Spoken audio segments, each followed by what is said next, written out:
গত ডিসেম্বরে ওয়েস্ট ইন্ডিজের বিপক্ষে টি-20 সিরিজে দুর্দান্ত ফর্মে ছিলেন শামীম হোসেন।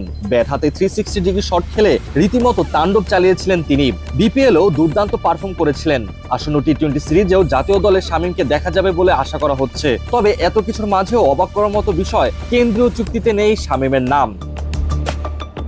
কেন্দ্রীয় চুক্তির তালিকা তৈরি করে মূলত জাতীয় নির্বাচক কমিটি, যা পরে ক্রিকেট পরিচালনা বিভাগের কাছে সুপারিশ করা হয়। চূড়ান্ত সিদ্ধান্ত নেয় বিসিবির ক্রিকেট পরিচালনা বিভাগ। BDNews24.com-কে দেওয়া এক সাক্ষাৎকারে প্রধান নির্বাচক গাজী আশরাফ নিশ্চিত করেছেন, নির্বাচক কমিটির তালিকাতেই শামীমের নাম ছিল না।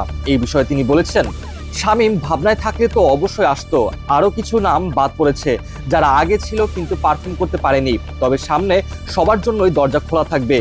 যে কাউকে ধারাবাহিকভাবে পারফর্ম করতে হবে, তারপর কেন্দ্রীয় চুক্তি পাবে। জাতীয় দলের সঙ্গে চুক্তিটা মর্যাদাপূর্ণ একটা ব্যাপার, সেভাবেই এটা চূড়ান্ত করা হয়েছে। জাতীয় দলের হয়ে গত বছর শামীম মাত্র 3টি টি-20 ম্যাচ খেলেছেন। পর্যাপ্ত ম্যাচ না খেলায় হয়তো তার কেন্দ্রীয় চুক্তিতে জায়গা না পাওয়ার অন্যতম কারণ। তবে প্রধান নির্বাচক আশ্বস্ত করেছেন, নিয়মিত পারফর্ম করলে জাতীয় দল ও কেন্দ্রীয় চুক্তির দরজা সবার জন্যই খোলা থাকবে। তিনি আরো বলেছেন, নির্দিষ্ট করে কারোর জন্য বার্তা দিতে চাই না, সবার জন্যই বিষয়টা একই। কোনো কিছু ঘটলে তার প্রতিফলন কেন্দ্রীয় চুক্তিতে দেখা যাবে। অল্পতেই সন্তুষ্ট হওয়ার কিছু নেই, আবার কাউকে এমনভাবেও বলা যাবে না যে সে আসতে পারবে না। নিয়মিত পারফর্ম করতে হবে। সম্ভাবনাময় অনেকেরই আছে, অনেকেই আবার সম্ভাবনা থাকলেও পারফর্ম করতে পারেনি, সেজন্য হয়তো এবছর পায়নি। এতে আসলে ভুল কিছু নেই।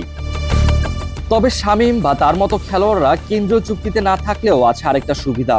জাতীয় দলে খেলার সময় চুক্তির বাইরে থাকা ক্রিকেটাররা যারা বিভিন্ন সিরিজ বা টুর্নামেন্টে জাতীয় দলের সুযোগ পান, ওই সময়টায় চুক্তিবদ্ধ ক্রিকেটারের মতোই ক্যাটাগরি অনুযায়ী পারিশ্রমিক পাবেন তারা। সেই অনুযায়ী শামীমও চুক্তি অনুযায়ী পূর্ণাঙ্গ ম্যাচ ফি পাবেন। আর সামনের সিরিজগুলোতে ধারাবাহিকভাবে ভালো খেলতে পারলে ভবিষ্যতে কেন্দ্রীয় চুক্তিতে জায়গা পাওয়ার সম্ভাবনা রয়েছে শামীম হোসেনের।